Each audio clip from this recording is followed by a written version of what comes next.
Olá, seguidores do Conexão Sundance, Razão de Aspecto Cinemação, Getro.com.br, Wannabe Nerd. Estamos aqui para o 6º ano consecutivo do Conexão Sundance. Desta vez na edição da pandemia 2021, edição online do festival. Vai ter só metade dos dias, 5 dias em vez de 10. Tem um número menor de filmes. O acesso é um pouco diferente, a experiência é toda diferente. Eu não vou estar na neve, caminhando de um lado para o outro, pegando shuttle, correndo, vou poder ver os filmes no conforto da minha casa.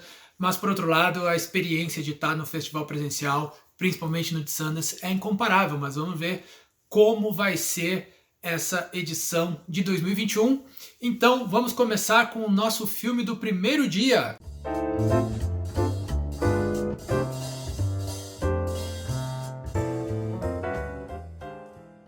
E nesse primeiro dia, esse primeiro filme se chama One for the Road, que uma tradução literal para o Brasil seria a saideira, né? Seria a última bebida, o último drink, o último trago que você toma antes de ir para casa, né? Quando você está bebendo. E é um filme tailandês, e ao contrário do que se imagina, não é um filme tailandês de terror, como geralmente costuma ser, os filmes que a gente conhece, né? Mais no Ocidente. Também não é um filme tailandês de arte. Muitas vezes chega principalmente pelo Festival de Cannes. É um filme mais comercial, é uma road trip de dois amigos, que um deles está com leucemia, está morrendo, está com câncer, e pede para o outro levá-lo numa road trip para ele devolver coisas para para pessoas do seu passado, principalmente ex-namorados. É um filme bastante emocional. Os dois atores têm bastante química. Eu acho que a melhor característica do filme, com certeza, é a fotografia, a cinematografia, que é muito bem feita e usa muito bem o contraste e as paisagens da Tailândia. O filme se passa, em parte, em Manhattan, muito pouco, né? Tem uma linha ali, uma faixa da história que se passa em Manhattan, né? Quando os dois estão morando fora, tentando a vida nos Estados Unidos, as suas relações com seus namorados, mas a maior parte do filme se passa mesmo na Tailândia, com a volta de um dos amigos, né, para ajudar o... E a primeira hora do filme, principalmente, a primeira 1h e 20 minutos, é bastante interessante, seguindo esse ritmo, né, da road trip entre os dois, e criando vínculo, e estabelecendo a relação emocional deles e os problemas daquele que a gente pensa que é o protagonista. Depois disso, então, o filme tem uma virada, acaba tendo um long flashback que dura praticamente 1 hora, né? Então, na verdade, nós temos dois filmes dentro de um filme só. O que não necessariamente é ruim, porque se você pensar assim, é a mesma coisa que Garota Exemplar, né? Garota Exemplar, nós temos dois filmes dentro de um filme só também.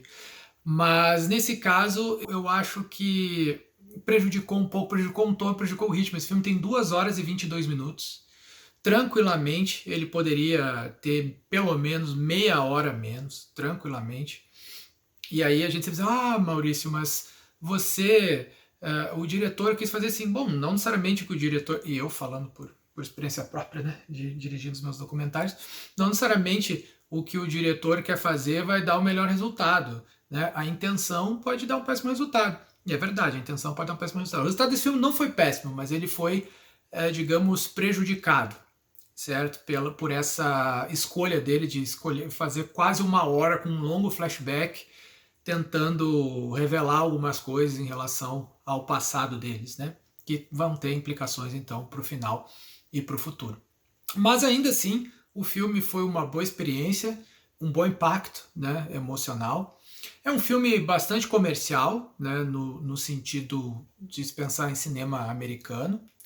Tem uma linguagem, né, bastante ocidentalizada de cinema, no jeito de filmar, nos ângulos e na história, mas não necessariamente na estrutura do roteiro. Ele se perde um pouco no meio do caminho. O diretor e roteirista, que são a mesma pessoa, não tentarei pronunciar o nome do tailandês, está aqui embaixo, fica aqui, certo?